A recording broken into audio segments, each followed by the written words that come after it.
must press on in our adventure to find out the depth and despair to which Victor Frankenstein goes through in this thrilling novel called Frankenstein by Mary Shelley, very first sci-fi novel.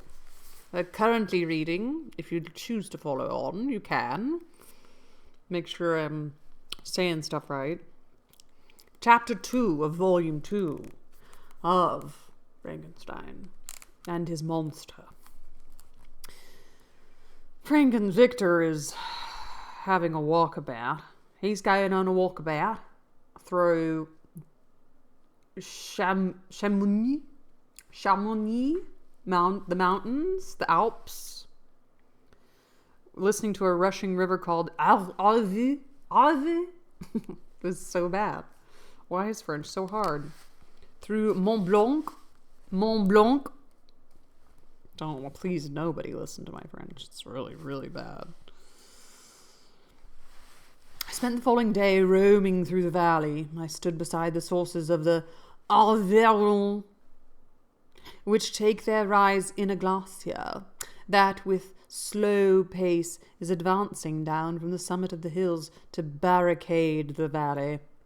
The abrupt sides of the vast mountains were before me.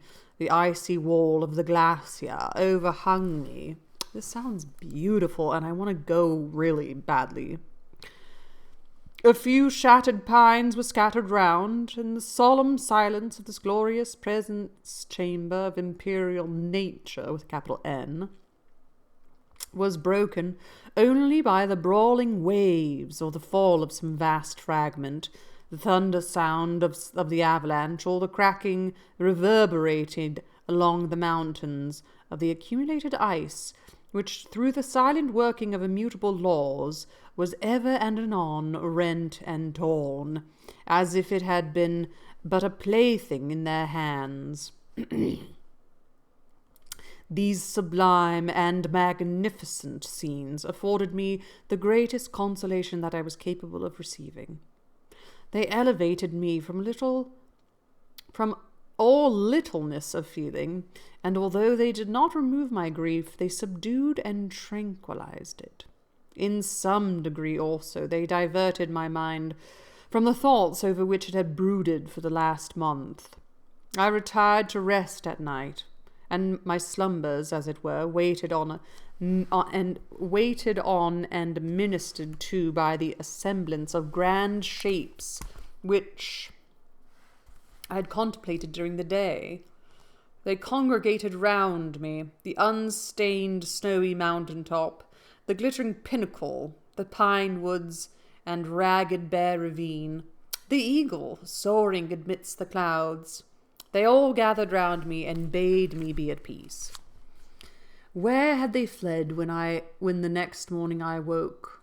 All of soul inspiriting fled with sleep, and dark melancholy clouded every thought. The rain was pouring in torrents, and thick mists hid the summits of the mountains, so that I even saw not the faces of those mighty friends. Still I would penetrate their misty veil, and seek them in their cloudy retreats. What were rain and storm to me? My mule was brought to the door, and I resolved to ascend to the summit of Mont Anvers.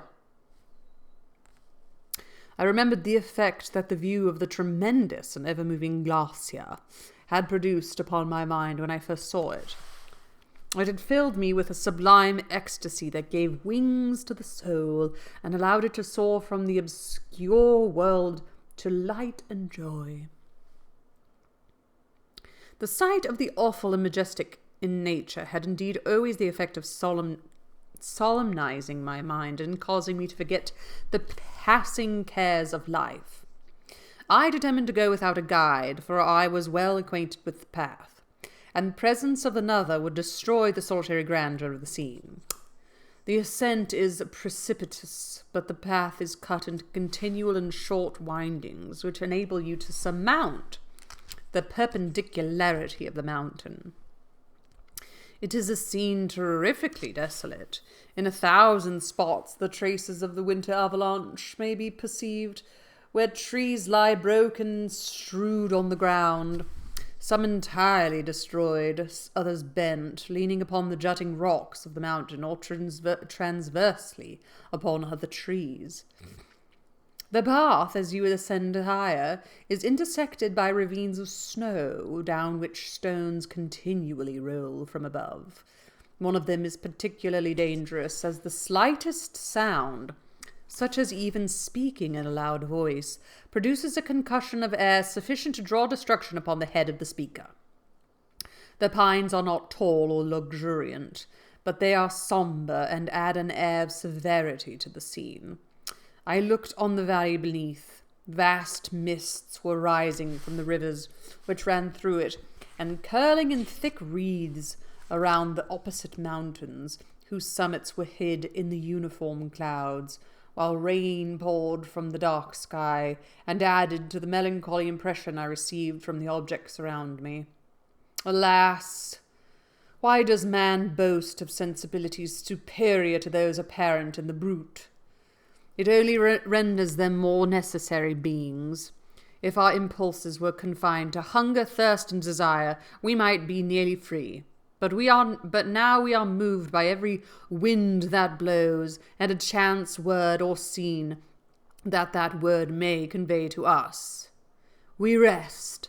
A dream has power to poison sleep. We rise. One wandering thought pollutes the day. We feel, conceive, or reason, laugh or weep. Embrace fond woe, or cast out our cares away.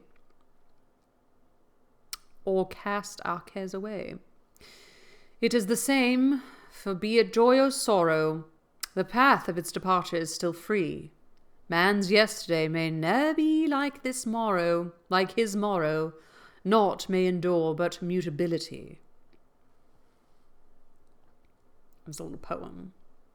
It was nearly noon when I arrived at the top of the ascent. For some time I sat upon the rock that overlooks the sea of ice. A mist covered both that and the surrounding mountains. Presently a breeze dissipated the cloud, and I ascended upon the glacier.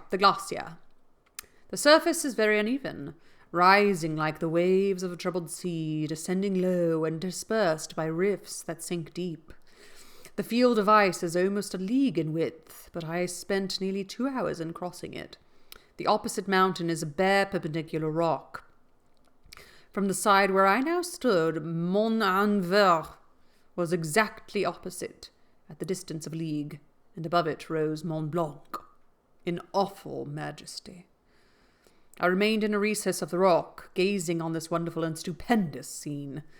The sea, or rather the vast river of ice, wound among its dependent mountains, whose aerial summits hung over its recesses. Their icy and glittering peaks shone in the sunlight over the clouds. My heart, which was before sorrowful, now swelled with something like joy. I exclaimed, "Wandering spirits, if indeed ye wander, and do not rest in your narrow beds, allow me this faint happiness, or take me as your companion away from the joys of life." As I said this, I suddenly beheld the figure of a man at some distance, advancing towards me with superhuman speed. He bounded over the crevices in the ice, among which I had walked with caution. His stature also, as he approached, seemed to exceed that of a man. I was troubled. A mist came over my eyes, and I felt a faintness seize me, but I was quickly restored by the cold gale of the mountains. I perceived, as the shape came nearer, sight tremendous and abhorred, that it was the wretch whom I had created. I trembled with rage and horror, resolving to wait his approach, and then close with him in mortal combat. Mortal Kombat? That's where they got the idea. We used to play that song before every water polo game in high school, and now I can't even remember how it goes. Mortal Kombat! Okay, anyway. He approached. His countenance bespoke bitter anguish, combined with disdain and malignity, while its unearthly ugliness rendered it almost too horrible for human eyes.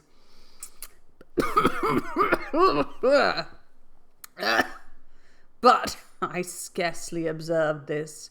Rage and hatred had first deprived me of utterance, and I recovered only to overwhelm him with words expressive of furious detestation and contempt.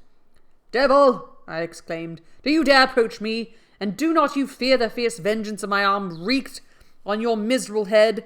Begone, vile insect! Or rather stay, that I may trample you to dust. And oh, that I could, with the extinction of your miserable existence, restore those victims whom you have so diabolically murdered." "I expected this reception," said the demon. "I actually expected this. All men hate the wretched. How then must I be hated,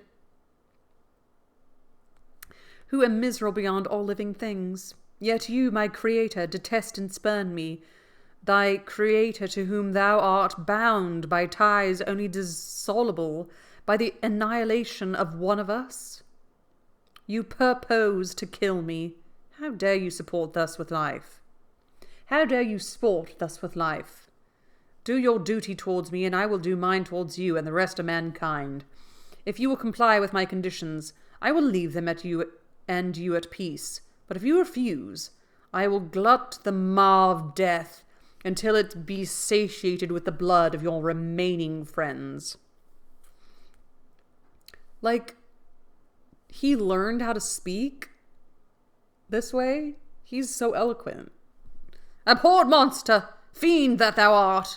The tortures of hell are too mild a vengeance for thy crimes, wretched devil. Do you reproach me with your creation? Come on, then, that I may extinguish the spark which I so negligently bestowed." My rage was without bounds. I sprang on him, impelled by all the feelings which can arm one being against the existence of another. He easily eluded me and said, "Be calm. I entreat you to hear me before you give vent to your hatred on my devoted head. Have I not suffered enough, that you seek to increase my misery? Life, although it may be only an accumulation of anguish, is dear to me, and I will defend it. Remember that thou hast made me more powerful than myself. My height is superior to mine, my joints more supple, but I will not be tempted to set myself in opposition to thee. I am thy creature, and I will be even mild and docile to my natural lord and king, if thou wilt also perform thy part, the which thou owest me. O Frankenstein, be not equitable to every other, and trample upon me alone, to whom thy justice and even thy clemency and affection is most due. Remember that I am thy creature. I ought to be thy Adam, but I am rather the fallen angel whom thou drivest from joy for no misdeed. Everywhere I see bliss, from which I alone am irrevocably excluded. I was benevolent and good. Misery made me a fiend. Make me happy, and I shall be again virtuous. I shall again be virtuous. Begone, I will not hear you. There will be no community between you and me. We are enemies. Begone, or let us try our strength in a fight in which one must fall. How can I move thee? Will no entreaties cause thee to turn a favourable eye upon thy creature, who implores thy goodness and compassion? Believe me, Frankenstein, I was benevolent. My soul glowed with love and humanity. But I am not alone. Am I not alone, miserably alone? You, my creator, abhor me. What hope can I gather from your fellow creatures who owe me nothing? They spurn and hate me. The desert mountains and dreary glaciers are my refuge. I have wandered in many days. The caves of ice, which I only do not fear, are a dwelling to me, and the only one which man does not grudge. These bleak skies I hail, for they are kinder to me than your fellow beings. If the multitude of mankind knew my existence, they would do as you do and arm themselves for my destruction. Shall I not then hate them who abhor me? I will keep no terms with my enemies. I am miserable, and they shall share my wretchedness. Yet it is in your power to recompense me and deliver them from an evil which it only remains for you to make so great, that not only you and your family, but thousands of others shall be swallowed up in the whirlwinds of its rage. Let your compassion be moved, and do not disdain me. Listen to my tale when you have heard that, abandon or commiserate me, as you shall judge and that I deserve. But hear me. The guilty are allowed, by human laws, bloody as they are, to speak in their own defense before they are condemned. Listen to me, Frankenstein. You accuse me of murder, and yet you would, with a satisfied conscience, destroy your own creature. Oh, praise the eternal justice of man. Yet I ask you not to spare me. Listen to me, and then, if you can, and if you will, destroy the work of your hands. Why do you call to my remembrance, I rejoin, circumstances of which I shudder to reflect, that I have been the miserable origin and author? Cursed be the day, abhorred devil, in which you first saw light. Cursed, although I curse myself, be the hands that formed you. You have made me wretched beyond expression. You have left me no power to consider whether I am just to you or not. Be gone. Relieve me from the sight of your detested form. Thus I relieve thee, my creator, he said, and placed his hated hands before my eyes, which I flung from me with violence. Thus I take from thee a sight which you abhor. Still thou canst listen to me and grant me thy compassion. By the virtues that I once possessed, I demand this from you. Hear my tale. It is long and strange, and the temperature of this place is not fitting to your fine sensations. Come to the hut upon the mountains. The sun is yet high in the heavens. Before it ascends to hide itself beyond yon snowy precipices and illuminate another world, you will have heard my story and can decide. On you it rests whether I quit forever the neighborhood of man and lead a harmless life, or become the scourge of your fellow creatures and the author of your own speedy ruin. As he said this, he led the way across the ice. I followed. My heart was full, and I did not answer him. But as I proceeded, I weighed the various arguments that he had used, determined at least to listen to his tale. I was partly urged by curiosity, and compassion confirmed my resolution. I had hitherto supposed him to be the murderer of my brother, and I eagerly sought confirmation or denial of this opinion. For the first time also, I felt that the duties of a creator towards his creature were, and that I thought to render him happy before I complained of his wickedness. These motives urged me to comply with his demand. We crossed the ice, therefore, to ascend the opposite rock. The air was cold, and the rain again began to descend. We entered the hut. The fiend was with an air of exultation, I with a heavy heart and depressed spirits. But I consented to listen, and seated myself by the fire which my odious companion had lighted. He thus began his tale. Whoa, we're doing like Inception stories. We're like reading something that Robert is writing to his sister about something that Frankenstein told him, and now we're listening to something that the monster told Frankenstein. It's Inception. It's story Inception. This is how Inception and Mortal Kombat got started, just so y'all know, and sci-fi in general. I do think it's amazing that people think somebody's like this terrible, hideous thing because they're ugly, but then they can like speak so eloquently, and they're like, I don't want to harm you, I just want you to like listen. And you're just like, you're hideous. Like, Frankenstein is the monster. That's just that. Frankenstein is the monster. What do you think? Tell me what you think. Tomorrow, to next video, we shall read Chapter 3 of Volume 2. The Inception of Stories. The third inception of stories in Frankenstein by Mary Shelley. Happy reading to you all, and to you all good night, and happy reading, and ta-ta.